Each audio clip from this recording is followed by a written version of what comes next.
नमस्ते मित्रों, हमारा नाम है अभिषेक और आप देख रहे हैं जी तक्षशिला विधि टॉक्स। और आज हमारे साथ फिर से डॉक्टर आरिशा जी हैं।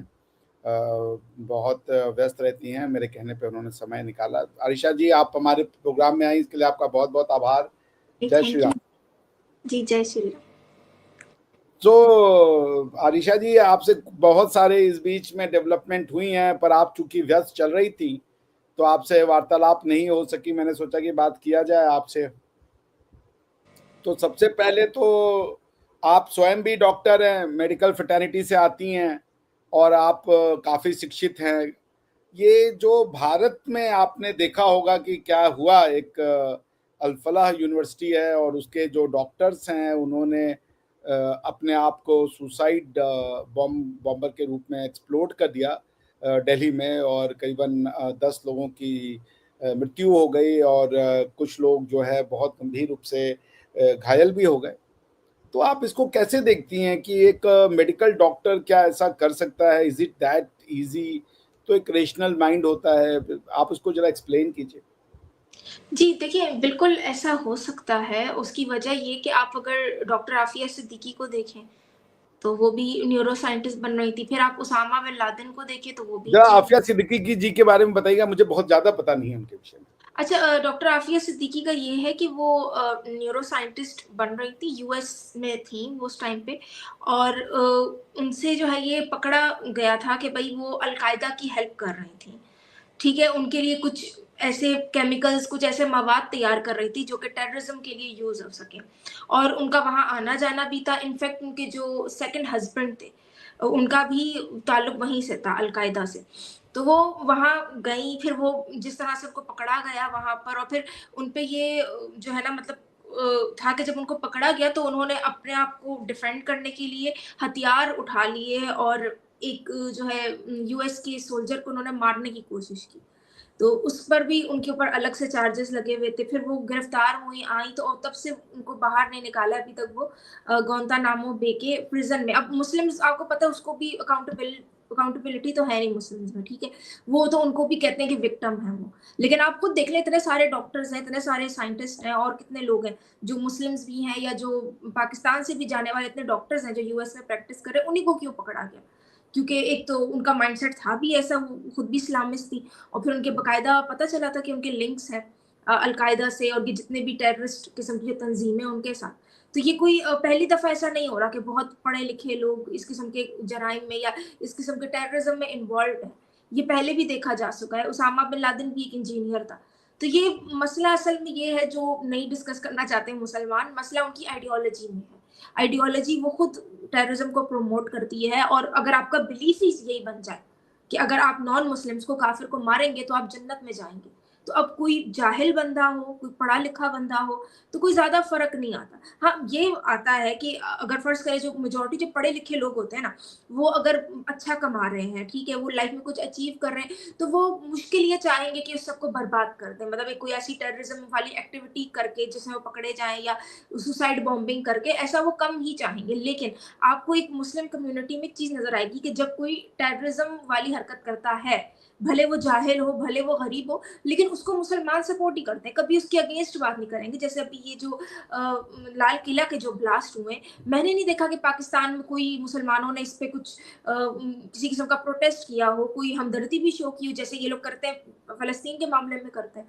वो आपको इंडिया में भी, मुझे यकीन है, यहाँ भी ऐसा कुछ नहीं हुआ होगा कि इन्होंने कुछ प्रोटेस्ट किया हो, कुछ भी नहीं, बल्कि उल्टा साथ देते हैं। उल्टा वो उनकी जो है ना, क्या कहते हैं, उनको करने पे आ जाते हैं, जो टेररिस्ट पकड़े जाते हैं। उनकी उनकी आप अगर फैमिलीज़ को देखें, जो पकड़े गए, डॉक्टर्स पकड़े गए, जो लोग इन्वॉल्व थे, तो वो तो जाके कह रहे हैं, जी हमारा बच्चा तो ऐसा नहीं था, वो तो बहुत मासूम था, बहुत सीधा था। तो ये एक हमेशा एक बिहेवियर रहा है मुस्लिम कम्युनिटी में। या तो वो ओन नहीं करते उन टेररिस्ट को, वो कहेंगे नहीं, नहीं हमारा कोई ताल्लुक नहीं है, हम ये नहीं, हमारा रिलीजन इसमें इन्वॉल्व नहीं।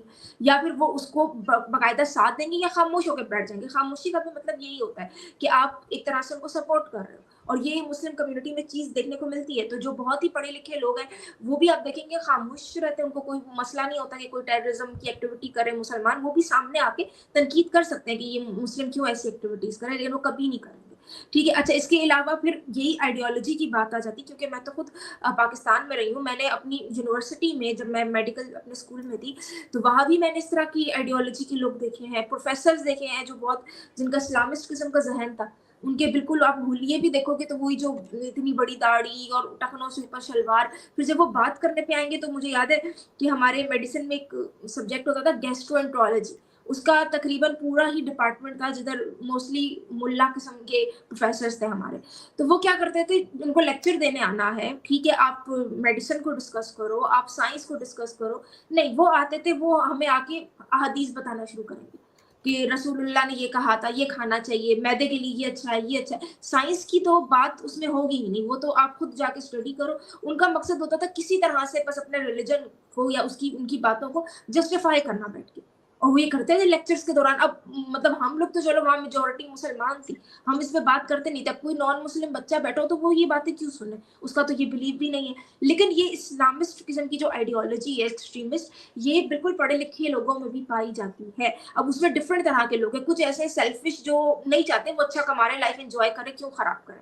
हम साथ ज़रूर देंगे, जब कोई टेररिस्ट एक्टिविटी होगी चुप करके बैठ जाएँगे, नाम भी नहीं लेंगे, कंडेम नहीं करेंगे, बिल्कुल इसी आराम एक तरह से साथ देंगे।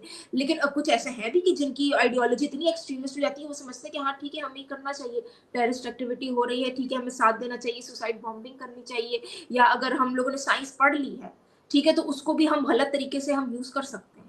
कुछ ऐसे केमिकल्स या ऐसी बॉम्बिंग करके, या जिस तरह आरडीएक्स पकड़ा गया, पता नहीं इनसे क्या क्या। अब तो एक खातून भी थी ना, डॉक्टर शमीमा नाम था, क्या नाम था, शमीम नाम था, उनके पास भी पकड़ी गई है।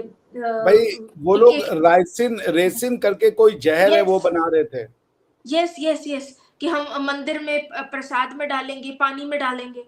तो ये अब देखिए, ये अब, क्योंकि ये असल जो वजह है उस तक मुसलमान आना नहीं चाहते, उसकी बात नहीं करना चाहते, वो उनकी अपनी आइडियोलॉजी है।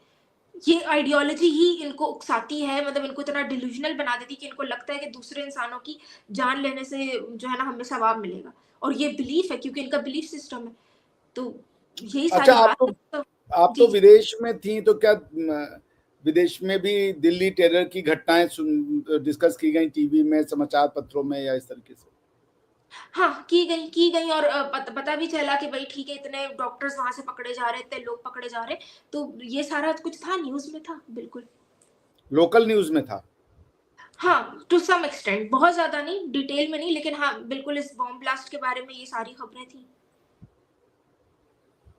अच्छा, तो आरिशा जी, मतलब मैं वो जो एक डॉक्टर साहब हैं, आपने उनका वो भी देखा होगा, एक बहुत छोटा सा क्लिप है जिसमें वो सुसाइड बॉम्बिंग को जस्टिफाई कर रहे थे। तो क्या मेडिकल डॉक्टर्स, आप बता रही थी कि वो भी इस तरीके से सोच सकते हो, तो काफी रेशनल होते हैं, साइंटिफिक अप्रोच उनको रखना पड़ता है। तो आपको क्या लगता है कि ये जो इंडिया में ऐसा हुआ है, ये और भी जगह हो सकता है? जी, जी, बिल्कुल हो सकता है। और मैं आपको ये भी बता दूँ कि अगर तो आप मुसलमान हो ना, आप रैशनल हो नहीं सकते। फॉर सम रीज़न ये लोग साइंस स्टडी कर लेते हैं। उसमें या तो एक मकसद होता है कि जी हमें कमाना है, हमें डॉक्टर बनना है, या for sake of passing exam, पर वो एक रैशनल थिंकिंग उनमें नहीं होती। आप यही देखो ना कि एक, मैं अपने यूनिवर्सिटी की बात कर रही हूँ, हमारे ऐसे प्रोफ़ेसर्स थे। आप प्रोफ़ेसर बन चुके हो, आप पीएचडी होल्डर हो, ठीक है, आपको इतना साइंस का इल्म है, फिर भी आपको ज़बरदस्ती मज़हब को ही जोड़ना है। आप बच्चों को पढ़ाने बैठते हो तो आप कुरान हदीस के अलावा बात ही नहीं कर सकते। ये तो मतलब समझ नहीं आता ना कि आपने इतना पढ़ लिया, लेकिन फॉर सम रीज़न अगर उनकी जो इतनी एक्सट्रीमिस्ट आइडियोलॉजी है, तो ये इनका बड़ा अजीब है कि ये लोग साइंस से जोड़े बगैर नहीं रह सकते रिलिजन को। फॉर सम रीज़न, क्योंकि ये बाइस्ड भी होते हैं, तो ये चाहते हैं कि किसी तरह से सही साबित कर ले, जस्टिफाई कर ले अपने रिलिजन को। तो ये हर जगह साइंस को जोड़ रहे होते हैं रिलिजन के साथ बैठ के। तो ये वहाँ भी, इवन मैं जब स्टडी करती थी, मैंने देखा वहाँ भी उनकी रैशनल थिंकिंग नहीं होती थी। फॉर सम रीज़न पढ़ लेते थे साइंस वो, लेकिन वो उस तरह से नहीं उनका होता था माइंड कि वो उसको बिल्कुल सोचे कि हाँ ठीक है, हमने जो पढ़ लिया ये यही सच्चाई है। या इसी तरह से लॉजिकली इंसान को सोचना चाहिए, नहीं, वो उनमें नहीं है। तो ये बड़ी खतरनाक बात है। और ये चले, एक तो टेररिस्ट होता है ना कि जो जाहिल है, वो चले डैमेज करेगा एक लिमिटेड तरीके से करेगा, या उसको 100 तरीके पता नहीं होंगे कि इसने जान कैसे छुड़ानी है, भागना कैसे। यहाँ तो अब आप खुद सोचिए कि ये जो बैठ के ड्रग बना रहे थे, जो ये चाहते थे कि जाके मंदिर में पानी में मिला दें, ये बड़ी खतरनाक बात थी। ये तो अब पकड़े गए तो पकड़े गए, तो पकड़े ना जाते तो कोई पूछने वाला नहीं था। और मेरे ख्याल से जो पढ़े-लिखे लोग हैं, वो इस तरह की एक्टिविटी ज़्यादा बेहतर तरीके से कर सकते हैं, क्योंकि उनका दिमाग ज़्यादा चल रहा होता है, उनके पास नॉलेज ज़्यादा होती है। ये तो बल्कि ज़्यादा खतरनाक बात है। तो मैं तो हमेशा यही बात करती हूँ कि भई इनकी जो इटसेल्फ जो इनकी रिलीजियस आइडियोलॉजी है, ये बहुत खतरनाक है। आप पढ़ लिख लें, कुछ भी कर लें, ये अगर आपका दिमाग में है घुसी हुई और आपको लगता है कि यही सच्चाई है, तो कुछ भी नहीं। आप पढ़े से पढ़ा लिखा बंदा हो, वो उसको बैठ के जस्टिफाई करेगा बैठ के, और वो उस पे एक्शंस लेगा जस्ट कि क्योंकि उसका बिलीफ है कि यही सही है तरीका। अच्छा, तो अब पाकिस्तान की ओर चलते हैं। आपने देखा कि जो चल रहा है इमरान खान जी के साथ, हुँ, हुँ। ये क्यों हो रहा है पाकिस्तान में लगातार कि भाई कोई गवर्नमेंट टिक ही नहीं रही है, और गवर्नमेंटल फंक्शनरीज जो सिविलियन गवर्नमेंट है, they always find themselves at loggerheads with their military counterparts. तो ये क्यों चला है, इसको कैसे देखती हैं, और आपको क्या लगता है इमरान खान जी जीवित हैं या उनकी हत्या की जा चुकी है? आपका एक्सपीरियंस क्या कहता है, जरा इस पे भी रोशनी डालिए। जी, जी। बिल्कुल, जैसे इमरान खान है और इमरान खान के जितने भी पॉलिटिशियन पाकिस्तान में आए हैं, उनको टिकने नहीं दिया जाता। पहले ये बात की जाती थी कि जी पॉलिटिशियंस हैं ही इतने करप्ट, तो आर्मी बचा लेती है लोगों को, ये सब। जबकि ये हकीकत नहीं है, क्योंकि खुद एस्टेब्लिशमेंट पावर में रहना चाहती है और वो बिल्कुल एक सेंट्रल पावर बनना चाहती है, तो वो खुद जाके इनको पॉलिटिशियंस को या तो एलिमिनेट कर देते हैं, या फिर किसी तरह से इनकी हुकूमतें गिराई जाती हैं और ये सब काम होता है। तो इमरान खान के साथ भी यही हुआ, और इमरान खान और जो आसिम मुनीर हैं, जो इनके ठीक है जो army chief of army staff है, इनकी तो बहुत ही पुरानी दुश्मनी है, क्योंकि ये एक टाइम पे आईएसआई के भी हेड थे आसिम मुनीर, इनको भी हटवाया था इमरान खान ने। तो ये इनकी बहुत पुरानी दुश्मनी, और एक तरह से वो अपना पर्सनल दुश्मनी, अपना पर्सनल बदला, रिवेंज भी उनसे निकाल लें इमरान खान से, ठीक है। और फिर क्योंकि इमरान खान की मकबूलियत बहुत है लोगों में, और अगर आप खुद अपनी एक सेंट्रल हुकूमत कायम करना चाहती है अगर एस्टेब्लिशमेंट, तो उनके लिए बड़ा ज़रूरी था इमरान खान को रास्ते से निकालना, या क्योंकि लोगों की इतनी सपोर्ट है, तो उनके होते हुए वो किस तरह से पूरी तरह से पावर हासिल करेंगे। तो ये इसी वजह से ये उनको फँसाया गया मुकदमों में, और अब 2 साल हो गए, ये 2 साल से जेल में है। और अभी भी मुझे यही लगता है या तो उनको मार दिया गया है, या हालत इतनी बुरी कर दी गई है, क्योंकि ये आ रही थी खबरें कि वो स्लो पॉइज़निंग भी शायद कर रहे थे, उनको रखा हुआ था इस तरह। और आप खुद सोचिए ना कि 23 डेज़ बल्कि उससे अबव हो गया टाइम, और अभी तक कैमरे में शक्ल नहीं दिखाई। कोई आजकल कोई मुश्किल तो नहीं है। चलो ठीक है, आप मिलवाना नहीं चाह रहे फॉर सम रीज़न, वैसे तो मिलवाने में भी कोई बुराई नहीं है, उनकी बहनों से मिलवा दें, बच्चों से मिलवा दें, या उनके पीटीआई के वर्कर से, तो आप चले मिलवाते भी नहीं है, तो आजकल तो हर एक के पास कैमराज़ हैं। कोई लाइव मीटिंग करा दें, कहीं ज़ूम पे मीटिंग करा दें कि एटलीस्ट चेहरा देख लें। लेकिन वो जो चेहरा भी नहीं दिखा रहे, तो या तो वो सच में ही उनकी डेथ हो गई है, कुछ लोग तो ये कह रहे हैं कि फांसी दे दी गई है। आज से 10-12 दिन पहले, तो या तो ऐसा कुछ हो चुका है, या फिर ऐसा नहीं है तो इतना बुरी उनकी हालत हो चुकी है फिज़िकली, कि उनको पता है कि ये हमने दिखाया लाके, तो वो एक कोहराम मच जाएगा पूरे कंट्री में। और कहीं-कहीं ये भी लगता है कि शायद ये एक तरह से इसलिए भी किया जा रहा है कि पहले से प्रिपेयर किया जा रहा है कि जब कुछ हम करेंगे, क्योंकि मुझे नहीं लगता कि इमरान खान ज़िंदा वापस आएँगे जेल से, ठीक है? तो वो जेल में है, तो एक तरह से लोगों को देखना चाह रहे हैं, लोगों का क्या रिएक्शन मैं होता है। क्षमा चाहिएगा, आपको टोक रहा हूँ, आपको ऐसा क्यों नहीं लगता कि वो जिंदा है?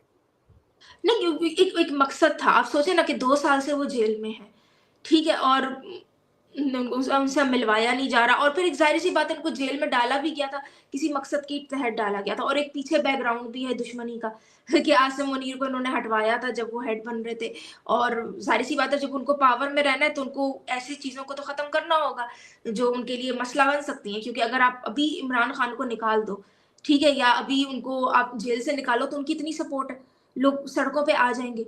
तो अगर आपको खुद ही सारी हुकूमत अपनी पावर में लेनी है, तो आप ये तो कभी नहीं चाहोगे कि कोई ऐसा पॉलिटिशियन या कोई ऐसा हुक्मरान या कोई लीडर हो जो बहुत सी आवाम को आपके अगेंस्ट खड़ा कर सकता है। और इमरान खान ने तो बहुत अच्छी तरह से, क्योंकि पहले तो ये लोगों के ज़हन में कभी आता ही नहीं था कि पाकिस्तान में हो क्या रहा है, एस्टेब्लिशमेंट कर क्या रही है। तो इमरान खान ने एक तरह से ये लोगों के अंदर ये सेंटीमेंट और लोगों में ये चीज़ उजागर कर दी कि भई तुम लोगों के साथ गेम क्या हो रही है। तो इस वज़ह से इमरान खान उनके लिए बहुत बड़ा थ्रेट है, और इतना अरसा जेल में है, आई डोंट थिंक सो कि वो इतनी आराम से उनको ऐसे निकलने देंगे, या तो अगर कभी निकाला भी, या तो उनको लंदन ही भागना पड़ेगा, या वो इतनी बुरी कंडीशन में होंगे कि वो उसके बाद कुछ कर नहीं सकते, वो एटलीस्ट लीड तो नहीं कर सकेंगे पीटीआई को।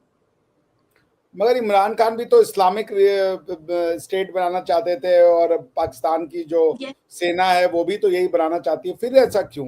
ये दोनों लोग एक ही तरीके से सरकार या गवर्नमेंट को चलाना चाहते थे, फिर ऐसा क्यों होता है कि वहाँ पे सिविलियन सरकार जो है वो मिलिट्री गवर्नमेंट्स के साथ जो है वो शाना बशाना नहीं चल पाती है?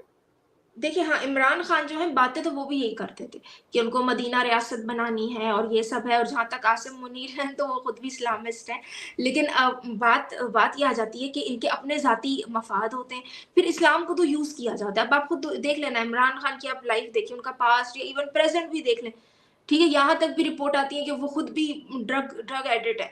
तो वो ज़ाहिर-सी बात है, उनकी लाइफ़ उस तरह की नहीं है कि वो एक प्रॉपर तरीके से वो इस्लाम को भी मानते हों या उस पे चलते हों।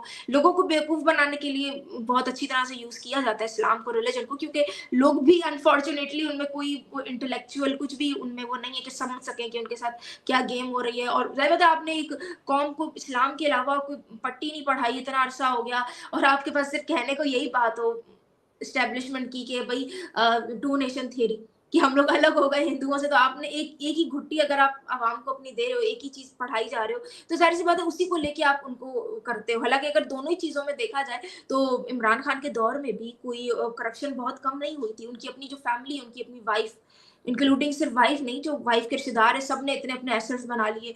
फिर जो आसिम मुनीर हैं, उनके अपने मफ़ाद होंगे। तो ये सब एक तरह से अपने मफ़ाद के लिए यूज़ कर रहे हैं, किसी को भी परवाह तो है नहीं पब्लिक की।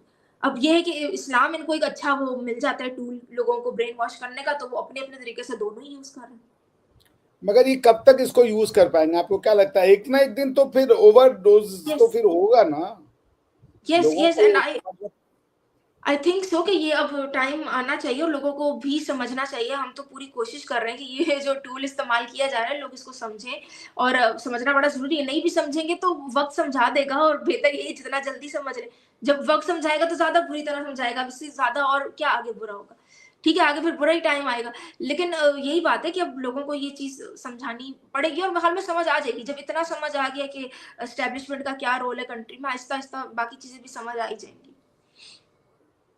तो मतलब आपके हिसाब से इमरान खान जीवित बाहर नहीं आएंगे, ये तो हेडलाइन होनी चाहिए, which is a very sad news, हुँ। क्योंकि पाकिस्तान में डेमोक्रेसी के लिए तो ये सैड न्यूज़ होगा। खैर, हाँ, मैं कोई इमरान खान का बहुत बड़ा प्रशंसक नहीं था, बिकॉज़ मेरे हिसाब से वो भी एक रेडिकल माइंडसेट में ही जा चुके थे, जिस तरीके की उनकी वो चल रही थी।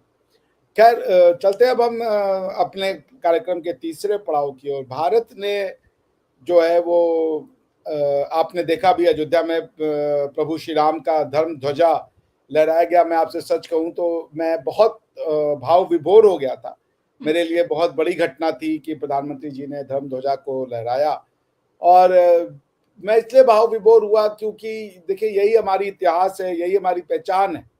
ये झंडा, ये भगवा कलर, ये भगवान राम की कहानियां, ये रामायण, ये महाभारत, यही इन्होंने मुझे बनाया है, ठीक हुँ, है ना?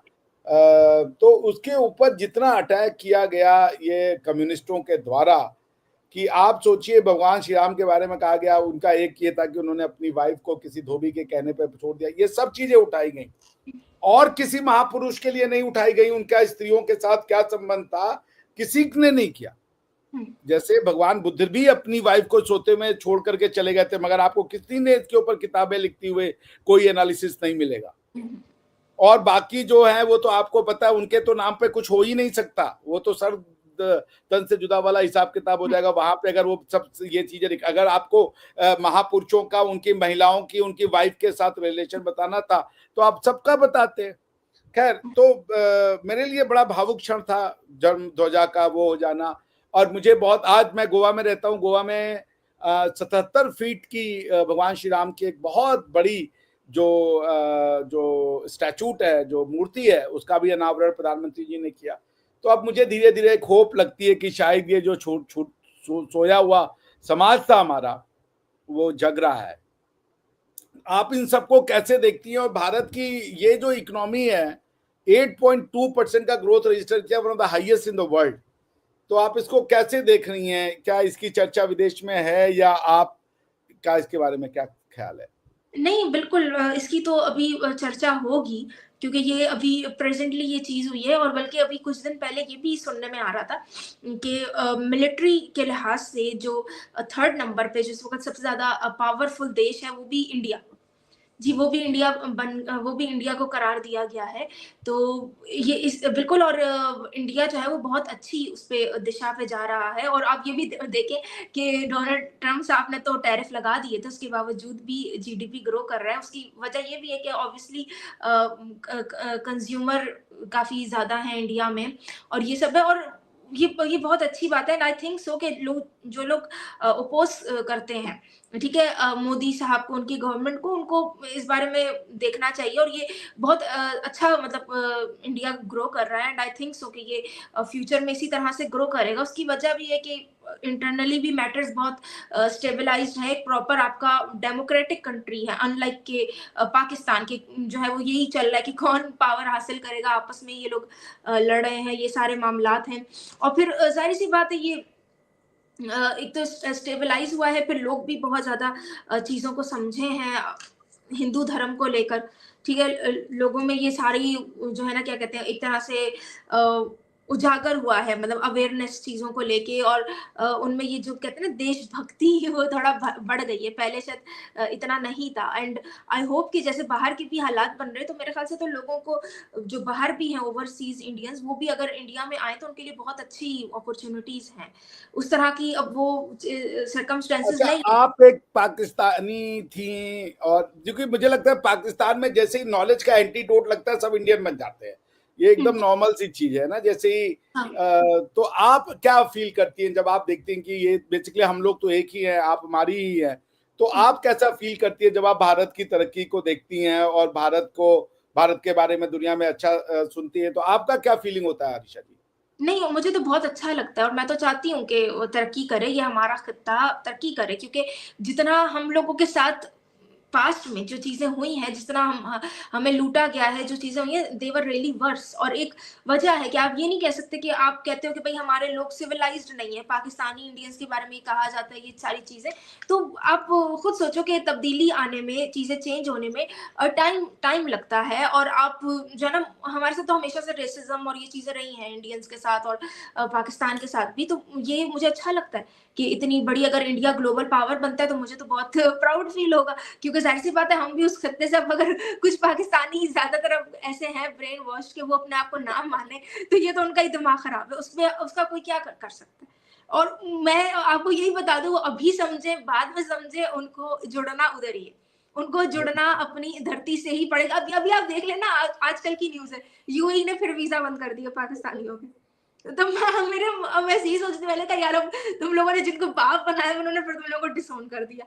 मतलब क्या, मतलब मुझे नहीं समझ आता, लेकिन मेरे ख्याल से लोगों को इस चीज़ पे सोचना चाहिए, और मुझे तो बहुत अच्छा लगता है कि इंडिया तरक्की कर रहा है। इंडिया का तरक्की करने का मतलब है कि हम लोग तरक्की कर रहे हैं। अगर इंडिया के बारे में अच्छी बात होगी, तो ऑब्वियसली, और हमारे रूट्स कहाँ पर हैं? तो मुझे तो इस बारे में अच्छा ही फ़ील होता है, और पाकिस्तान जो है, मतलब अगर तो उसकी ये एस्टैब्लिशमेंट ना हो, ये सब ना हो, तो पाकिस्तान के लिए सबसे बेस्ट यही है कि भई तुम लोग इंडियंस के साथ अपने ताल्लुकात बेहतर करो। उससे ज़्यादा इनको और कहीं बेनिफिट नहीं होगा। या तो फिर आपके साथ वही चलेगा सिस्टम जो अभी चल रहा है, यूज़ एंड थ्रो वाला। आप अमेरिका को बना लो, अपने सर पे चढ़ा लो, आप यूएई को चढ़ा लो, तो उन्होंने तो आपको यूज़ एंड थ्रो करना है, और वो चीज़ देखने को मिल रही है। और ये आहिस्ता-आहिस्ता लोगों को समझ आएगी, जैसे-जैसे थोड़ा-सा इनका दिमाग खुलता है। अब मैं भी इसी कोशिश में लगी हूँ कि इनको थोड़ा-सा हकीकत समझाऊँ। अभी राजनाथ सिंह जी का एक स्टेटमेंट आया, उन्होंने कहा कि सिंध वाला जो स्टेटमेंट आपने सुना होगा, जी, उस जी। पर आपकी क्या प्रतिक्रिया है? नहीं, तो उन्होंने बिल्कुल सही बात की है, और ये सिंधु जो है, सिंध का तो ज़िक्र है बाकायदा, वेद में ज़िक्र है हर जगह, तो ये तो बल्कि जब पार्टीशन भी हुआ था, तो सिंध को तो देना नहीं चाहिए था, क्योंकि एक तरह से वो तो बर्थ प्लेस है हिंदुइज़्म की। तो ये उन्होंने बिल्कुल बात ठीक की थी, वैसे तो पूरा पाकिस्तान ही आपको पता है कि सारे ही वो हिंदू थे। मैं तो अगर अपनी भी देख लूँ ओरिजिन्स, तो वो सारे हिंदू लैंड था। ठीक है, तो लेकिन जो सिंध है, उसकी तो बहुत ज़्यादा सिग्निफिकेंस है, और सबसे पहले मुसलमानों ने आके हमले भी वहीं किए। तो उन्होंने कुछ गलत स्टेटमेंट नहीं कहा, अब इसको आप उसको वो लोग कैसे करेंगे बैठ के? ज़ाहिर-सी बात है, हिंदूज़ का वो एंसेस्ट्रल लैंड है।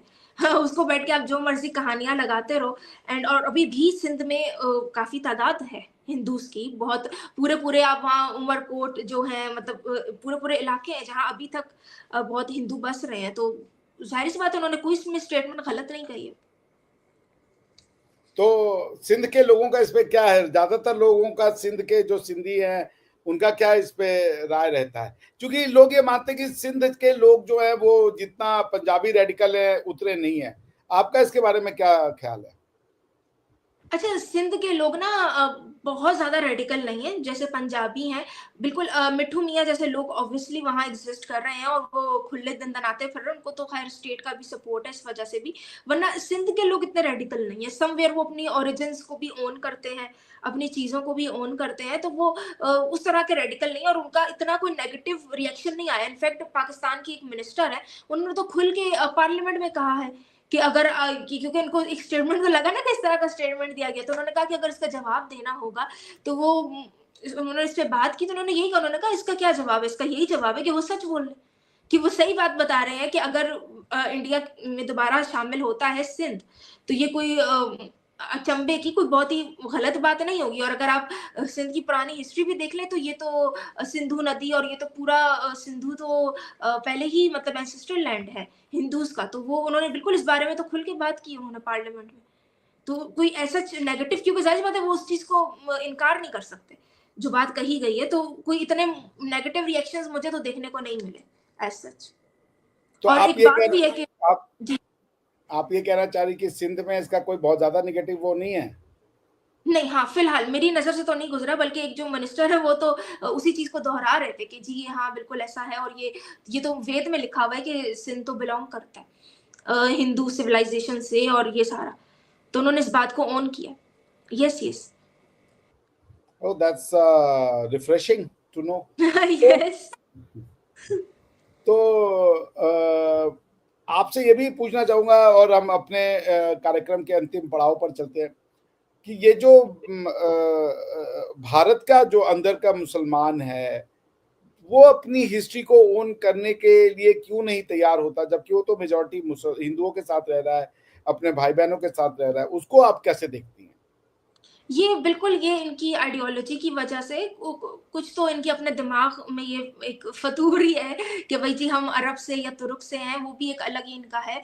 लेकिन फिर इनका रिलिजन ऐसा है।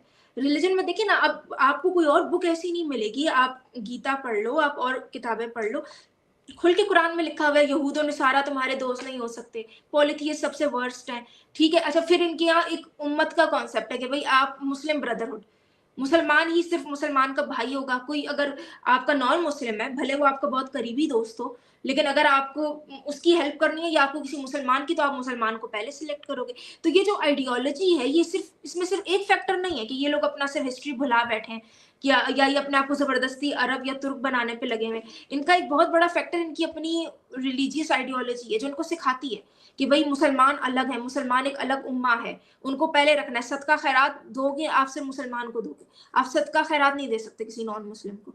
तो ये इस तरह की जो उनका खुद रिलीजन को टीच करता है डिस्क्रिमिनेशन। फिर एक बात बहुत दोहराई जाती है कि यहूद और नसारा कभी तुम्हारे दोस्त नहीं हो सकते, वो तुम्हारे खिलाफ साजिश है। ये वहीं से ही इनका माइंडसेट बनता है कि ये हर चीज़ में यहूदी ज़िम्मेदार हैं, ये यहूदी, ये ईसाई, ये सारे हिंदू।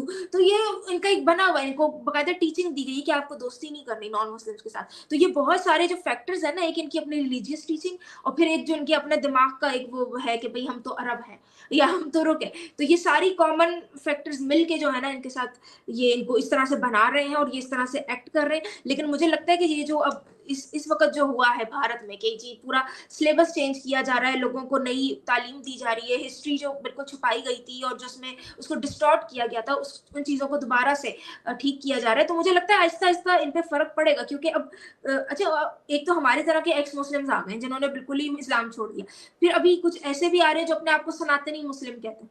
वो जो ये कहते हैं कि हम इस्लाम को पूरी तरह से नहीं मानते, हाँ, कुछ चीज़ें मान लेंगे अच्छी-अच्छी, लेकिन हम सनातन, हम अपने आप को सनातन से जोड़ेंगे। तो ये इस तरह आहिस्ता-आहिस्ता मुझे लगता है चीज़ें रिफ़ॉर्म होंगी और मुझे लगता है कि इंडिया इस पे बहुत अच्छा वर्क कर रहा है और मेरे ख़्याल से ना सिर्फ़ मीडिया के ज़रिए, ना सिर्फ़ फ़िल्म्स के ज़रिए लोगों को ये फैक्ट्स उजागर कर रहे हैं, बल्कि ये सिलेबस में भी, अगर स्कूल्स में भी ये तालीम दी जा रही है, ये बहुत अच्छा और ये बहुत ज़रूरी है। क्योंकि अगर अभी आप ऐसा नहीं करोगे, तो फिर आगे कब करोगे? तो ये है। हमारे यहाँ एक चीफ मिनिस्टर हैं असम में, हेमंत बिश्व शर्मा जी, मैं उनका बड़ा आदर करता हूँ।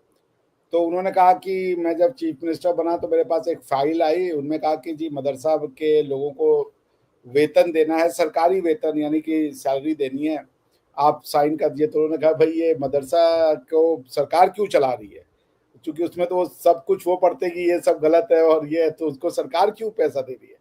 तो वो अंग्रेजों के ज़माने से चला आ रहा था। तो उन्होंने कहा जी पता नहीं, उन्होंने कहा इसमें से पढ़ के आदमी क्या बनेगा, तो कह रहे सर इसमें से पढ़ के आदमी मुल्ला ही बनेगा।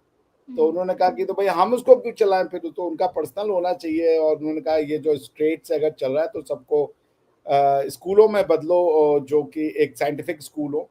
आपका इसके बारे में क्या मानना है कि क्या मदरसे को कंट्रोल किया जाना चाहिए और इससे फ़र्क पड़ेगा?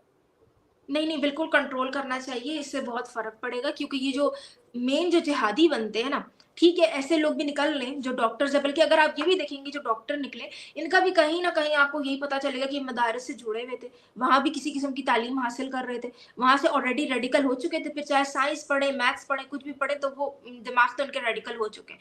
तो मदरसे बिल्कुल ज़रूरी है इनको रेगुलेट करना, इनको जो है ना ये बिल्कुल जिस तरह से इनको दिए जाता है, आप बता रहे हैं कि पैसे भी दिए जा रहे हैं, ये सब है, ये इसको थोड़ा कंट्रोल करना पड़ेगा ताकि ये इनकरेजमेंट ना हो ये इन मदारिस की। और उस ज़माने में अगर ये हुई थी, तो वो तो ज़ाहिर-सी बात है इन लोगों को यूज़ करना था। आपको क्या लगता है पाकिस्तान जो है, हम अपनी तरफ से तो कोशिश कर रहे हैं कि यहाँ के लोगों को थोड़ी तालीम आए, उनके दिमाग खुले, लेकिन मुझे ये भी लगता है कि जो बाहर की कुव्वतें हैं, ज वो तो नहीं चाहेंगी कि पाकिस्तान थोड़ा मॉडर्नाइज़्ड हो, ये क्योंकि फिर अगर वो हो गया तो उनको इस्तेमाल कैसे करेंगे?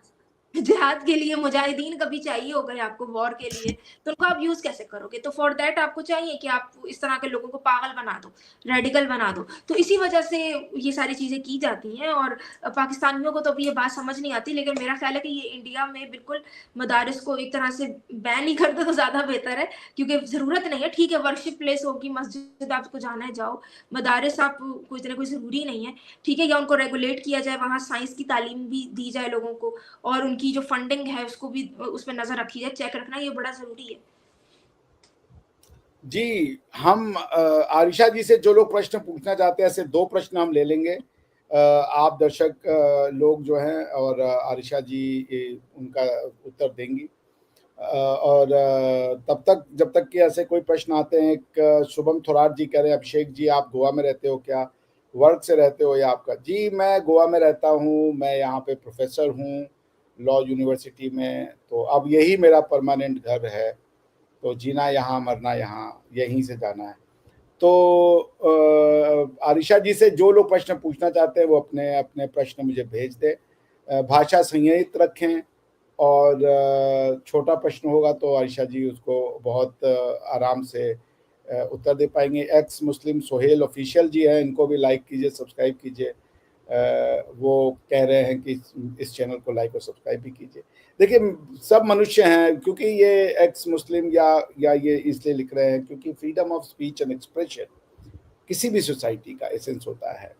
और जो ये काम कर रहे हैं वो अवेयरनेस का कर रहे हैं ताकि लोगों में सद्भाव आए, कोई दुर्भावना से नहीं कर रहे हैं बल्कि सद्भावना से कर रहे हैं, लोग एक दूसरे के करीब आए। ये जो विश्व है वो 1945 के बाद से बहुत परिवर्तित हुआ, वरना 1900 से लेकर के 2000 के बीच में देखें तो 2-2 युद्ध हुए, इतने बड़े युद्ध हुए कि मानवता ही ऑलमोस्ट साफ हो गई थी पृथ्वी पर से। तो उसके बाद से आप देखिए 1945 के बाद से उस तरीके के बड़े भयावह युद्ध नहीं हुए हैं पूरी विश्व में। तो आप अगर थॉट प्रोसेस बदलेंगे तो बिल्कुल लोगों के सोचने का तरीका बदल जाता है।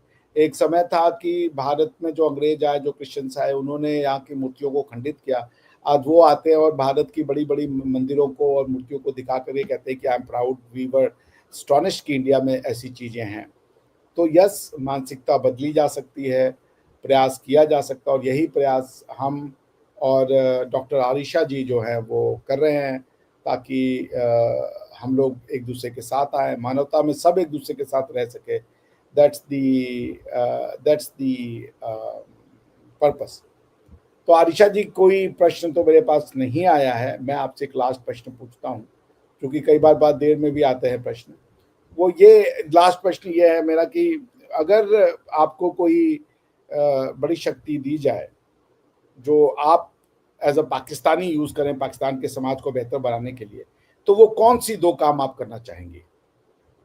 देखिए, सबसे पहले तो जो पाकिस्तान में ये जो आइडियोलॉजी है इस्लाम, इसका तो मैं कुछ करना चाहूँगी कि लोगों के ज़हनों से इसको किसी तरह से निकाल के फेंका जाए, इसको दूर किया जाए और लोगों को थोड़ा रैशनल रैशनल बनाया जाए। और इस्लाम को बहुत ज़रूरी है इस टाइम पे ये साबित करना कि ये एक फ़ॉल्स आइडियोलॉजी है। क्यों?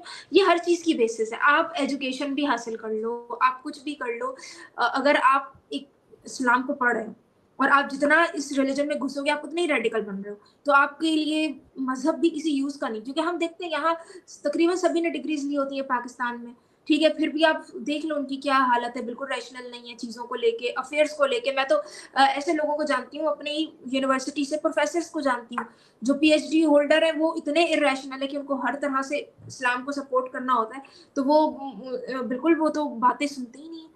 वो ये समझते हैं कि जी ठीक है, अगर ऑपरेशन सिंदूर हुआ तो हम लोग जीत गए, या मतलब उनकी इसी तरह की मेंटालिटी रहती है। फॉर सम रीज़न वो बिल्कुल डिल्यूज़नल है अपने इस्लाम को लेके। फिर वही मुगल एम्परर्स को उनको प्रेज़ करना। हालाँकि पता है कि उनके किस किस्म के कैरेक्टर्स थे, क्या था। तो ये जो आइडियोलॉजी है, ये बहुत खतरनाक है इस्लाम, और एजुकेशन भी इस पे वर्क नहीं कर पाता। तो मेरे ख़्याल से सबसे पहले तो लोगों का जो है ना, लोगों को रैशनल बनाना, उनको या तो एथियज़्म की तरफ, या लेस्ट लेस्ट जो रिजिड आइडियोलॉजी है, जैसे कि सनातन धर्म है, उसकी तरफ लाना बड़ा ज़रूरी है उनको। वो होगा तो खुद ब खुद ये आहिस्ता इन पे एजुकेशन भी इन पे वर्क करेगा, खुद ब खुद ये दुनिया को, ज़िंदगी को, चीज़ों को समझेंगे। तो सबसे पहले तो भई तो मैं तो यही कहूँगी सनातन कि के प्रचार प्रसार के लिए क्या किया जा सकता है पाकिस्तान में? सबसे पहले तो मैं ये कहूँगी, इनको अपनी हिस्ट्री बताई जाए, इनको अपने रूट्स के बारे में, क्योंकि हमारे यहाँ तो हिस्ट्री गलत बताई जाती है। हमारे यहाँ तो ग्लोरीफाई किया जाता है जी मुस्लिम इन्वेडर्स आपके लिए को, एक और ये प्रश्न आ गया है, ये प्रश्न आप ले लें। शुभम थोराट जी पूछ रहे हैं, आरिशा जी, पाकिस्तान का क्या फ्यूचर है और पाकिस्तान फ्यूचर में तरक्की हो पाएगा? भाई पाकिस्तान में मुझे तो अभी कोई फ्यूचर नज़र नहीं आता। अलबत्ता अगर शायद ये सेकुलर स्टेट बन जाए, या लोगों का जो है ना वो ठीक होना बड़ा ज़रूरी है। क्योंकि आप सिर्फ़ सेकुलर स्टेट बना के भी आप कुछ नहीं करोगे ना। जैसे अभी ये बातें आ रही थी कि शायद इसराइल को एक्सेप्ट करने वाला था पाकिस्तान, कुछ ऐसा। तो वो भी अगर करेंगे तो वो तो लोगों का बैकलैश इतना आ जाएगा, क्योंकि लोगों को तो आपने सबको रेडिकल ही रख लिया ना। उनको तो रिलिजन के अलावा कोई बात ही समझ नहीं आती, कोई चीज़ समझ नहीं आती। तो इनको सबसे पहले तो इनकी रूट्स से इनको जोड़ना, इनकी जो पुरानी हिस्ट्री है, इनके एंसेस्टर्स कौन थे, किस तरह इन्वेड किया गया, वो असल हिस्ट्री बताना इनको सबसे पहले वो ज़रूरी है। फिर इनको थोड़ा दुनिया के बारे में भी हिस्ट्री बताना, क्योंकि इनको बेसिक नॉलेज नहीं होती। जैसे अगर मैं कभी इसराइल के बारे में भी बात करूँ, इसराइल के मुद्दे पे, तो उनको ये भी नहीं पता होगा कि जो इसराइल था, ये ज्यूज़ का एंसेस्ट्रल लैंड था। शायद कुछ लोगों को पता भी होगा, तो तब भी जानबूझ के नहीं मानेंगे, लेकिन मेजॉरिटी को पता भी नहीं होगा कि इसराइल फ़लस्तीन का मामला क्या है। तो इस तरह से इनको पहले तो ये एजुकेट करना, उनकी अपनी रूट्स के हवाले से, फिर किस तरह से उनको फोर्सफुली कन्वर्ट किया गया, ये बड़ा ज़रूरी है। और फिर जिस तरह से मैं कहती हूँ ना, हमारे यहाँ पाकिस्तान में बड़ा मसला ये है कि फ्रीडम ऑफ स्पीच नहीं है। तो आप रिलीजन को ना तो क्रिटिसाइज़ कर सकते हो, और उसपे तो डिस्कशन करने से लोग डरते हैं। हमारे यहाँ तो ऐसा हुआ है कि भई जो प्रोफ़ेसर्स थे, जिन्होंने एवोल्यूशन डिस्कस किया अपनी क्लासेस में, साइंस क्लासेस में, उन पे जाके पर्चे कटे पुलिस स्टेशन में कि ये जी हमारे यहाँ एथियज़्म फैला रहे हैं, या ये रिलीजन से बच्चों को दूर कर रहे हैं। और उन पे गुस्ताखी के इल्ज़ाम लगे, वो उनको अपनी जानें बचानी पड़ी हैं। तो जब ये हालात है पाकिस्तान के, तो फिर बड़ा मुश्किल है। लेकिन फिर भी ये कोशिश करनी चाहिए कि भई लोगों को साइंस की तरफ ज़्यादा लेके आया जाए, उनको अपनी पुरानी सारी हिस्ट्री बताई जाए, और ये एक तरह से ये फ्रीडम ऑफ स्पीच लेके आई जाए। ब्लास्फेमी लॉ, सबसे पहले तो मैं ये ब्लास्फेमी लॉ इनकी अबॉलिश कराऊँ। ठीक है, वो अबॉलिश होंगे ऑटोमैटिकली जब रिलिजन पे डिस्कशन शुरू होगा, तो क्रिटिसिज़्म बढ़ेगा। ऐसा नहीं है कि लोग वहाँ नहीं हैं, वहाँ हैं लोग, वहाँ जो बहुत पढ़ी लिखी जो यूनिवर्सिटीज़ हैं, मैं देखती हूँ आज की जो स्पेशली जो जनरेशन आ रही है, उनका बहुत रुझान है एथियज़्म की तरफ। बल्कि उनमें से बहुत से तो ऐसे हैं कि जो खुल के एक्सप्रेस कर रहे हैं ना अपने व्यूज़। अगर कोई होमोसेक्सुअल है तो वो खुल के आ भी रहा है, अपनी व्लॉगिंग भी कर रहा है, ये कर रहा है, वो हालाँकि जान खतरे में डाल के। लेकिन इस तरह की है, मतलब लोग हैं इस तरह की, अभी भी कम्युनिटीज़ हैं। तो अगर एक उनको ग्राउंड दिया जाता है, एक ये हटाए जाते हैं ब्लास्फेमी लॉज़, तो ऑटोमैटिकली लोगों में हेल्दी डिस्कशन, और यूनिवर्सिटीज़ में, ऐसे इदारों में अगर ये डिस्कशन प्रमोट किया जाए, तो ऑटोमैटिकली वो रिलिजन्स को भी इन चीज़ों को कंपेयर करेंगे। तो उनको ये बात समझ आएगी, क्योंकि मैं बता रही हूँ ना, मसला यही है, पाकिस्तानियों के पास नॉलेज नहीं है। इनको आप अगर सनातन धर्म का कहो, पहली बात तो ये उसको उसी तरह से देखेंगे जैसे इस्लाम बताता है कि भाई आइडल वर्शिप, मल्टीपल गॉड्स। इनको ये नहीं पता कि भाई एक गॉड है, उसकी डिफरेंट फॉर्म्स हैं। उसके डिफरेंट मतलब उसके क्या कहेंगे अवतार, मतलब डिफरेंट फॉर्म्स है जिनको आप अलग-अलग तरह से आप उनको वर्शिप कर रहे हो, या हर देखिए एक की दुनिया मर्ज़ी है। की आदिशा जी, दो आइडियाज ने दुनिया को बहुत हुँ, चोट पहुंचाई। हुँ, पहला आइडिया कि भगवान की डोंट हैव माय इमेज, ये जो 10 कमांडमेंट आया, इसने दुनिया में तबाह बर्बादी मचाई। और अंत में क्रिश्चियनों ने और यहूदियों ने, दोनों ने इससे जान छुड़ा दी। आपको पता है उसी को रेनेसां कहते हैं। जब यूरोप में कल्चरल रिवाइवल हुआ तो क्या रिवाइवल हुआ, वो पेंटिंग, आर्ट, स्कल्पचर इससे वापस जुड़ गए, ठीक है ना। तो हुँ, उन्होंने इसको तो रिजेक्ट कर दिया, ये मूर्ति पूजा वाला जो था। और दुनिया का इकलौता, जो मेरी अंडरस्टैंडिंग है, और सबसे बेहतरीन मोनोथीज्म वो भारतवर्ष देता है, क्योंकि वो जी, कहता है एकम सत बहुधा विप्रह वदंती, ये ऋग्वेद का है, जिसका मतलब ये है कि सत्य एक है मगर ज्ञानी लोग उसको कई प्रकार से बताते हैं। तो ये प्लूरलिज्म हो गया ना, फिर आप किसी को गलत नहीं समझते, आप कहते हैं अच्छा इसकी ये भी व्याख्या हो सकती है, इसकी ये भी व्याख्या हो सकती है। तो वो जो है, और उसमें चूंकि इतनी फ्रीडम दे दी गई, क्योंकि अगर आपको ईश्वर को जानना है तो आप उसको साक्षात रूप में बना लें। हुँ, दूसरा जो आइडिया था, जो मोनोथी जो अब्राहमिक फेथ का, जिसने बड़ा तबाही मचाया, कि भैया वो ईश्वर नीचे नहीं आएगा, हुँ, हुँ, मतलब वो ह्यूमन फॉर्म नहीं लेगा। हुँ, हुँ, इसने भी बड़ा क्रांति मचा दिया। मेरी समझ में नहीं आया कि ऐसा ईश्वर काहे कर रहा है। हुँ, मैसेज भेज रहा है मगर वो डायरेक्टली नहीं आना चाह रहा। अच्छा, और कॉन्ट्राडिक्शन पे कॉन्ट्राडिक्शन आपको दिखते हैं। ईश्वर का कोई फॉर्म नहीं है, कोई शेप नहीं है, कोई उसके वर्चू नहीं है, कोई गुण नहीं है, कोई उसमें वो नहीं है, लेकिन वो मोसेस से बात कर रहा है, हुँ, और मोहम्मद के लिए वो एंजल भेज रहा है। यस, भाषा चेंज कर रहा है लगातार, हुँ, आर्मियाइक, उसके बाद हिब्रू, उसके बाद जो है वो अरबी, ठीक है ना।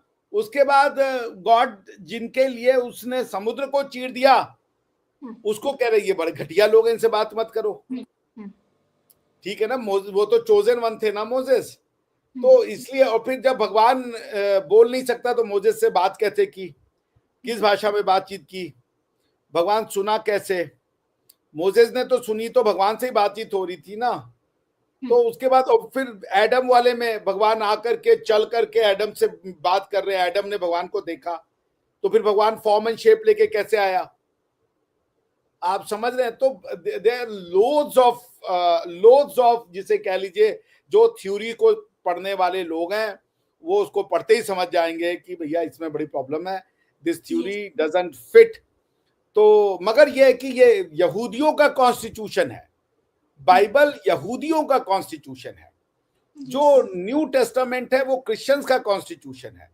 लेकिन लेकिन क्रिश्चियनों को समझ में आ गया कि ये पूरी दुनिया के क्रिश्चियन का कॉन्स्टिट्यूशन नहीं बन सकता, इसलिए उन्होंने अलग कर दिया, सेपरेट कर दिया, जिसे कह लीजिए रिलीजियस पावर यानी कि पॉलिटिकल पावर को, और उनके यहाँ पे तब शांति आई लोगों को।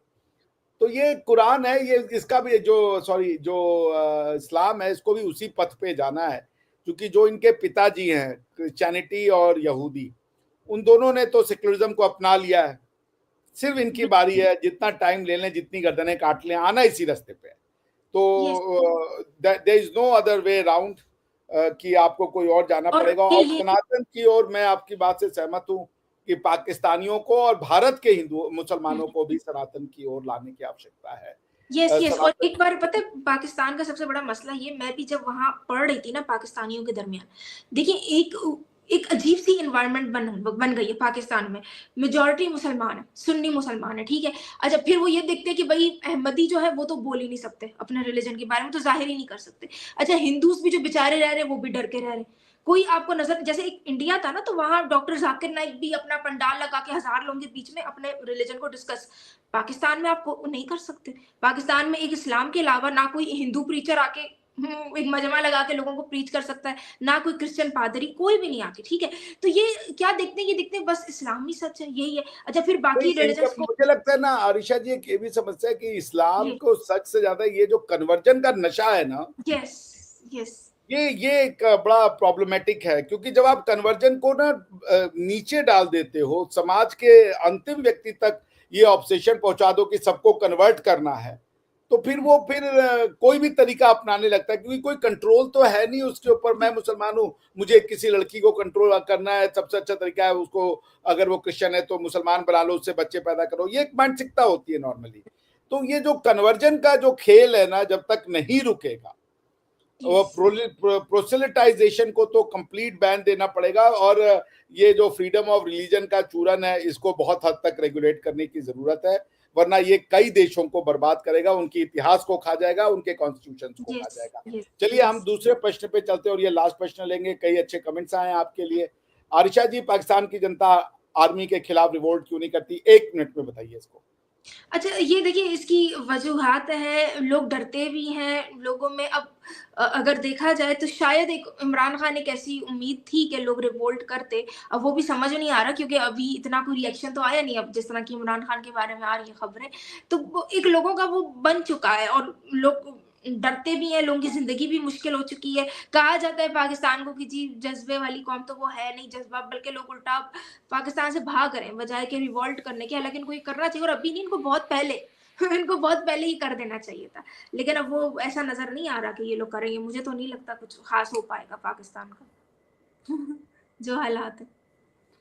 दूसरा प्रश्न और लास्ट प्रश्न है कि आरिशा जी को सनातन में क्या अच्छा लगता है? जी। अच्छा, देखिए सनातन में सबसे अच्छी बात तो ये है कि भई ज़ोर ज़बरदस्ती नहीं है, कि आपको एक तो कन्वर्ट करने का जो है अब्राहमिक रिलीजन ख़ुसूसन इस्लाम और क्रिश्चियनिटी में, फिर जिहाद तो फ़र्ज़ है इस्लाम में कि भई आपका तो मेन गोल ही यही है कि आपको पूरी दुनिया में अपना इस्लाम फैलाना है, ठीक है?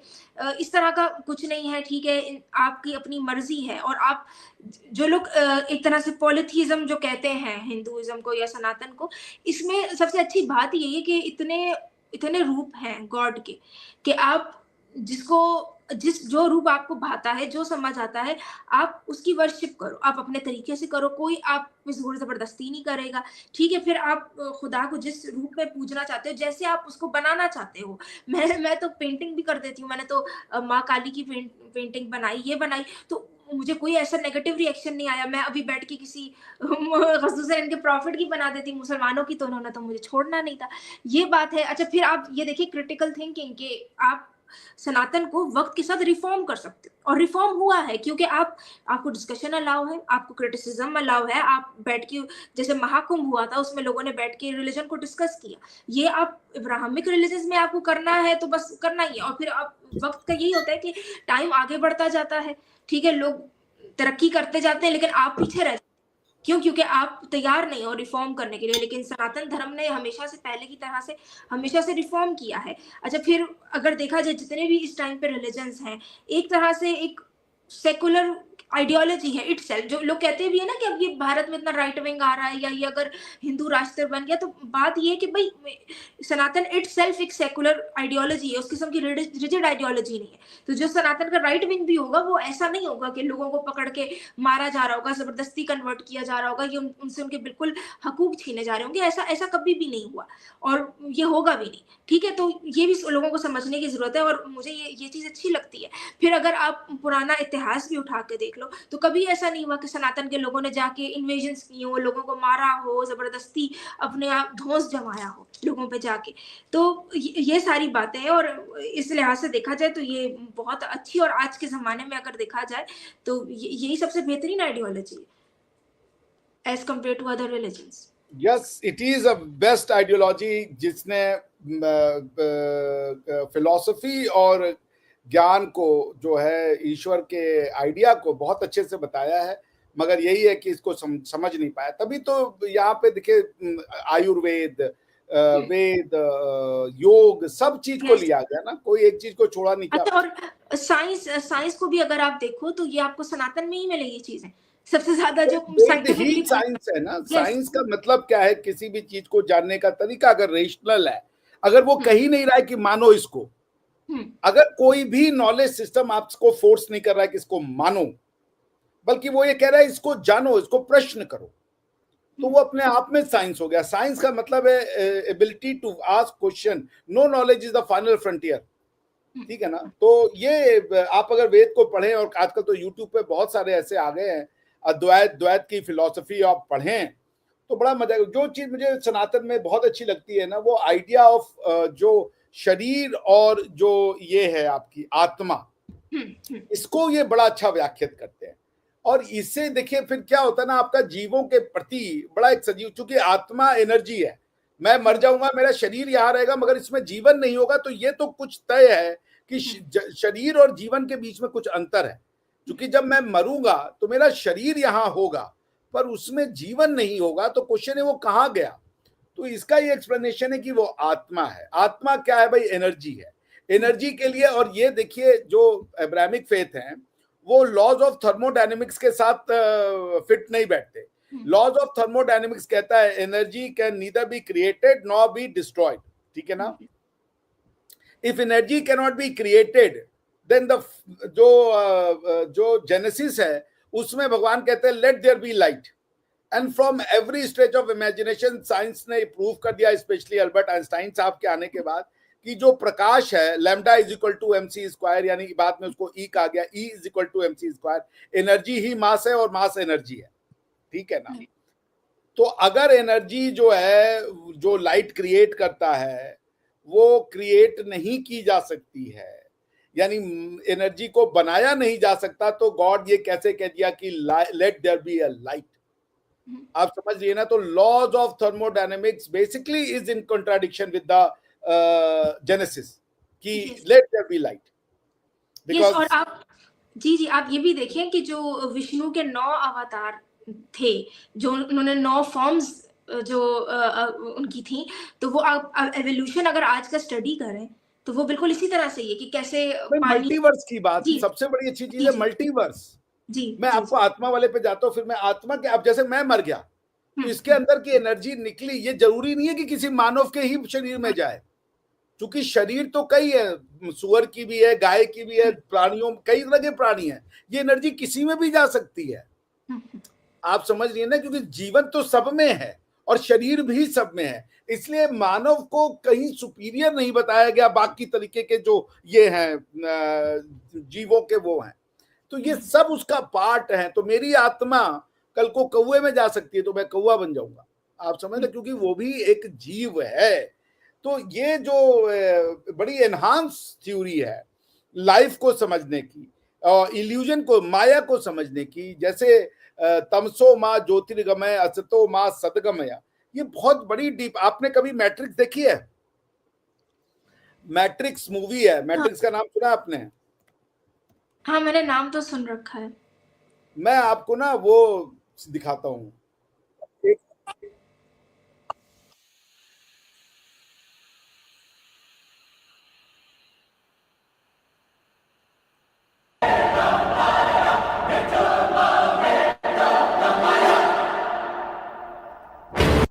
ये मैट्रिक्स मूवी के अंत में ये गाना चलता है।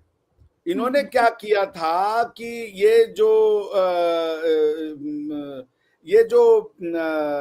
वैदिक मंत्र थे उसको उन्होंने यूरोपियन कैरल से मिला दिया, और ये आप सुनिए, असतो माँ सदगमय तमसो माँ ज्योतिर्गमय को जो ये गाया है जिसने भी, उतना प्यारा, मतलब जो आप एक समझ लीजिए वो जो रिदिम आया है इसका, एक ये वाला इसमें ये लिखा हुआ है, अगर आप ध्यान देंगी तो आपको म्यूजिक में अब समझ में आने लगेगा। ये बहुत लोग नहीं जानते हैं।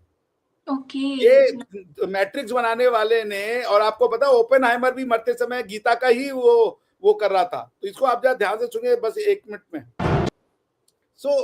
वेस्ट भी जानता है कि जो ज्ञान को जो सही, बेसिकली ये जो अब्राहमिक फेथ है ना, इन्होंने भारत के ज्ञान पे अटैक नहीं किया, इन्होंने सोशियोलॉजी पे अटैक कर दिया कि यहाँ कास्ट सिस्टम चलता है, यहाँ वो चलता है, जो आइडिया दूसरा था। दे नेवर क्वेश्चन, कोई भी आज तक वेद के ज्ञान पे क्वेश्चन नहीं उठा पाया, ठीक है ना। उसकी फिलॉसफी पे तो मैक्स मुलर जैसा आदमी भी कहा कि यार ये अद्भुत फिलॉसफी लिखी हुई है। What they attacked was the sociology of the Ved. They did not attack the philosophy of Ved. Everyone attacked sociology of Ved. जैसे मैं अपनी क्लास में किसी को पढ़ाता हूँ, यार मैं जो पढ़ाता हूँ ना, कई लोग उसका 10% ऑब्जॉर्व करते हैं, कोई 20% करते हैं, और कई उल्टा ऑब्जॉर्व कर लेते हैं, जो मैं बोल रहा हूँ उसका उल्टा समझ के आ जाते हैं। नॉलेज का ट्रांसमिशन और क्रिएशन दोनों टफ है। ट्रांसमिशन में सामने वाले के ऊपर डिपेंड करता है क्या क्षमता है उसकी, आप समझ रही है ना। और क्रिएशन में जो क्रिएट कर रहा है उसको ये समझ में आता है कि इट्स नॉट इजी, बिकॉज बड़ा पेनफुल प्रोसेस होता है नॉलेज को क्रिएट करने का जब आप चैलेंज करते हो। सो बॉटम लाइन मेरे कहने का ये मतलब है कि जो ये इतनी लिबर्टी दी गई ना हमें, हमें सेक्युलरिज्म की आवश्यकता नहीं पड़ी ये कहने के लिए कि there must be freedom of religion. ये हमारे वेद में ही था कि एकम सद बहुधा विप्राह वदंती। हमें सेक्युलरिज्म की जरूरत ये नहीं पड़ी, सेक्युलरिज्म की जरूरत नहीं पड़ी ये कहने के लिए कि ईश्वर से तुम्हारा मैटर जो है वो पर्सनल है, या पहले ही कह दिया गया। हमें रूल ऑफ लॉ लाने के लिए किसी सेक्युलरिज्म की जरूरत नहीं पड़ी, यहाँ पहले ही कहा गया था कि राजा जो है वो धर्म के नीचे है, धर्म सबसे ऊपर है। तो जो आए बाहर से मैकॉले, जो विदेशी आए, उन्होंने भारत की सोशियोलॉजी के बारे में अनबन जाकर के लिखा कि यहाँ पे कास्ट सिस्टम है, ये है, वो है, छूत है, अछूत है, अनटचेबल है, which was completely not true. ठीक है ना, थोड़ा बहुत रहा होगा समाज में, उसको कोई मना नहीं करता, जैसा मैंने कहा कि हर कोई इस ज्ञान को समझ नहीं पाता। खैर एनीवेज बहुत लंबी बातचीत हो गई, फिर किसी। अच्छा, एक और बात मैं ये भी ऐड करूंगी जो अभी मेरे ज़हन में आई। एक बात ये भी है कि जितनी मिसोजिनी जो अब्राहमिक रिलीजन्स में है वो सनातन में नहीं है। इब्राहिमिक रिलीजन में ना तो आपको कोई फीमेल प्रॉफिट मिलेगी, जहाँ खुदा की बात हुई है तो वहां पे भी उसको मतलब कहीं भी फेमिनिटी का तो जिक्र है ही नहीं। जहां आप सनातन को देख लो तो वहां देवी देवता मतलब एक तरह से बैलेंस ऑफ पावर है। ठीक है, मतलब शक्ति का भी जिक्र है, ये सारा कुछ है। ठीक है, और औरतों को आजादी है। अच्छा, और औरतों के लिहाज से ना उस तरह जेंडर रोल डिफाइंड नहीं है जितना सख्ती से ब्राह्मणिक रिलीजन में होता है कि भाई एक औरत को बस सिर्फ बच्चा पैदा करना है या उसको सिर्फ वाइफ बनना है, other than she can not be doing anything. जबकि आप अगर इंडियन हमारा पास्ट भी देख लो तो there were women who were warriors. ठीक है, और डिफरेंट मतलब औरतों का मतलब, और आप देवियों को अगर आप हम पुराना जिक्र करें तो आपको किसी ने बहुत सा कंपाइल किया जो आप कह रही हैं। जी जी, उनके घरों में कभी लक्ष्मी नहीं दिखती। ध्यान रखना, जहाँ स्त्रियों को मारा पीटा और उनको नीचा दिखाया जाता है, उन घरों में कभी स्त्री संपन्न नहीं हो सकते, वो स्त्री संपन्न सुखी नहीं हो सकते। आप सल्लल्लाहु अलैहि वसल्लम ने फरमाया तो सबसे ज्यादा तबाह करने वाली चीज कौन सी चीज है? वो औरत है। अगर आपकी उम्र 17 साल है, कजन की उम्र 35 साल है, आपको अच्छी लग रही है, ट्राई मार। बिल्कुल बिल्कुल ऐसा ही है। और आप देखिए हम आप जी जी, अच्छा जो प्रॉफिट है ना, इनकी एक सेइंग है कि भाई आप उस औरत से शादी करो जो ज्यादा बच्चे जन्ने वाली हो, और उस औरत से नहीं करो जो बच्चे नहीं कर सकती। अब आप खुद सोचो कि औरत को सिर्फ इस उसकी पूरी हैसियत ये बना दी कि वो बच्चे कितने पैदा कर सकती है। हालांकि आप हमारे सनातन में देखो तो यहाँ पे जैसे रेणुका एक गॉडेस थी, डेटी थी, ठीक है, उनको सेलिब्रेट किया गया उनकी फॉरबिडन नॉलेज होने की वजह से। ठीक है, मतलब इतने सारे इतने रूप है देवियों के, कुछ फर्टिलिटी की वजह से भी, कुछ अपनी नॉलेज की वजह से, कुछ अपनी ब्रेवरी की वजह से। मतलब हर तरह से एक औरत को सेलिब्रेट किया जाता है, उसको एक डिफाइन नहीं कर दिया कि भाई तुमने ये करना है, ये नहीं करोगे तो तुम्हारी लाइफ का कोई मकसद नहीं है। और बहुत सी ऐसी आपको पता होगा डेटीज थी, दे आर वेरी इंडिपेंडेंट। मतलब उनके लिए जरूरी नहीं था कि अगर वो किसी मर्द को सर्व ही करेंगी, बच्चा करेंगी, शादी करेंगी अरे तभी वो जब पुरुष हार गए तो दुर्गा माता को वो लेना पड़ा था अवतार उनको मानने के लिए, भस्मासुर को। तो हमारे यहाँ पे यही है ना, मैंने कहा कि सोशियोलॉजी पे अटैक किया बाहर के लोगों ने आकर के, भारत की फिलॉसफी पे नहीं, क्योंकि उस फिलॉसफी के लेवल का इनकी सोच ही नहीं थी। और दूसरी चीज ये हुई ना, एक समस्या भारत में आई कि रेशनैलिटी के नाम पे लिटरलिज्म को बढ़ावा दिया गया। जैसे गाय हमारी माता है तो अरे गाय तुम्हारी माता है तो तुम्हारा भैंस बाप हो गया। अब ये टाइप का जो लिटरलिस्ट अप्रोच है ना, कि आप किसी भी चीज के लिटरल मीनिंग पे चले जा रहे हो। आप अगर किसी को रोड पे माता जी कह दिए, इसका ये मतलब नहीं है कि वो महिला का आपके पिताजी के साथ सेक्स चल रहा है तो ही आप उसको माता जी कहोगे। इस तरीके के लिटरलिस्ट अप्रोच, जैसे मैं लॉयर हूं, मुझे ये पता है लॉ में बेसिक चीज पढ़ा दी जाती है हम लोगों को बचपन में कि भाई मनुष्यों के अलावा कोई प्रॉपर्टी ओन नहीं कर सकता। No one can own property except human being. तो भाई अब कोई अगर ह्यूमन बीइंग नहीं है, कुत्ता है, जानवर है या दूसरी तरीके की चीजें, उनके पास प्रॉपर्टी कैसे आ सकती है? तो फिर क्या किया जाता है कि लीगल फिक्शन के थ्रू कंपनीज बनाई जाती है, कंपनी में वो सारे गुण डाल दिए जाते हैं जो मानवों के गुण है। ठीक है ना? तो इसका मतलब है कि वो आप कह रहे हो, जब आप पर्सन कहते हो ना लॉ की भाषा में, when you use the term person, इसका मतलब है कि you are not just talking about natural person, you are also talking about legal person. तो यानी कि पर्सन इंडिविजुअल जो है वो लीगल भी हो सकता है, नेचुरल भी हो सकता है। कंपनी में वो सारे गुण हो सकते हैं जो एक मनुष्यों में दिए गए एज फार एज प्रॉपर्टी का कंसर्न। तो ये जो लिटरलिस्ट अप्रोच आ गई ना कि भैया ये है तो अच्छा, जैसे प्राण प्रतिष्ठा है, मूर्ति में प्राण प्रतिष्ठा है तो मनुष्य में डाल दो। अरे भाई, प्राण प्रतिष्ठा करने का मतलब यह है कि चूंकि हम उसको डेटी के रूप में पूज रहे हैं, हम उसको भोग लगाएंगे, तो हम एक प्रोसीजर कर रहे हैं। इसका ये मतलब नहीं है कि हम सब में जान डाल करके जादू कर देंगे। मतलब ये है कि चूंकि एक प्रक्रिया होती है, आप सारे पत्थर को तो नहीं पूजोगे।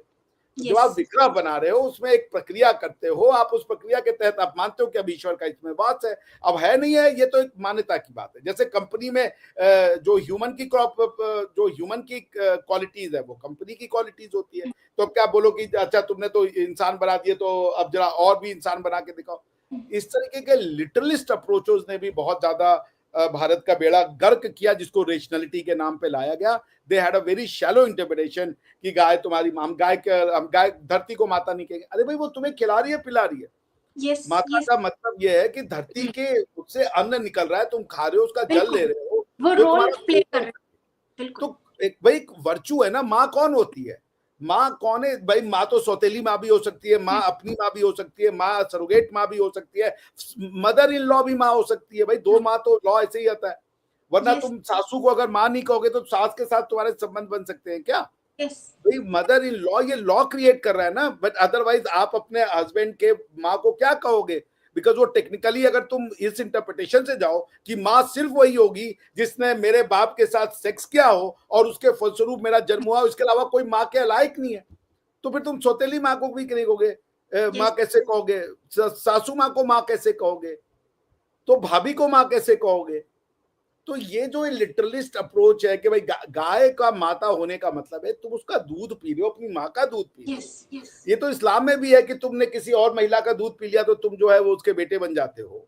तो पॉइंट ये है कि तुम जब एक जानवर का पी, चूंकि वो जानवर है, वो तुम्हें पोषण दे रही है, तुम एक मनुष्य के बाद अपनी माँ के बाद उसका दूध पी रहे हो, उसके बछड़े का दूध लेके, तो ये तो करुणा है कि उसको भी माँ का दर्जा दे दिया तुमने।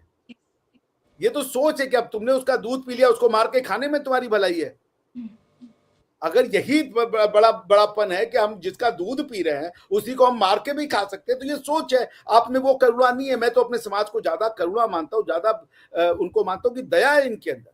कि वो उसका भी, चूंकि ये जो एक तो जो ब्राह्मिक फेथ में पूजना है ना, इसका मतलब है सजदा करना, झुक जाना। हमारे यहाँ पूजा करने का मतलब है धन्यवाद ज्ञापित करना। इसलिए आप नेचर के हर चीज को पूजते हो, क्योंकि आप नेचर को थैंक यू कर रहे होते हैं कि आप मेरे जीवन में आपका भी योगदान है। मुझे आज भी याद है, मेरी दादी जब सो के उठती थी, बस एक चीज और, जब वो सो के उठती थी ना, तो धरती पे कदम रखने से पहले उसको यूं यूं यूं यूं छूती थी कि हम आपके ऊपर पैर रख रहे हैं, हमें क्षमा। ये बहुत बड़ी फिलॉसफी है। ये बनाता है। इसी को यूनाइटेड नेशन आज सस्टेनेबल डेवलपमेंट कह रहा है। और अब्राहमिक रिलीजन में जो सो कॉल्ड पूजना भी है, जो वर्शिप भी है, वो भी डर के मारे। हमें तो, मुझे याद है बचपन में डराया जाता था, नमाज नहीं पढ़ोगे तो बस तुम काफिर हो गए या जहन्नुम में जा रहे हो। अब वो डर से लोग, आप अगर 10 कमांडमेंट पढ़े तो उसमें तो भगवान खुद कह रहा है, अब्राहम फेथ का भगवान, कि मैं जेलस गॉड हूं, मुझे जलन है। तो गॉड जब जल रहा है तो उसके तो मानने वालों में भी जलन आ जाएगी, वो दूसरे को गलत कहेंगे। ऐसा ही है, ऐसा ही है। तो पॉइंट ये कि इसके ऊपर मैं कह रहा हूं कि चलो जो भी है, अब सब कोएग्जिस्ट करें, सबके साथ रहें। अब कॉन्स्टिट्यूशंस का जमाना है, ना तो कुरान दुनिया की कॉन्स्टिट्यूशन बन सकती है, ना तो बाइबल। हाँ, मैं ये जरूर कहूंगा, वेद में वो क्षमता है कि वो मानवता का कॉन्स्टिट्यूशन बन सकती है, क्योंकि वेद किसी भी धर्म या जाति को डिफाइन नहीं करता, वो मानवता के गुणों को डिफाइन करता है।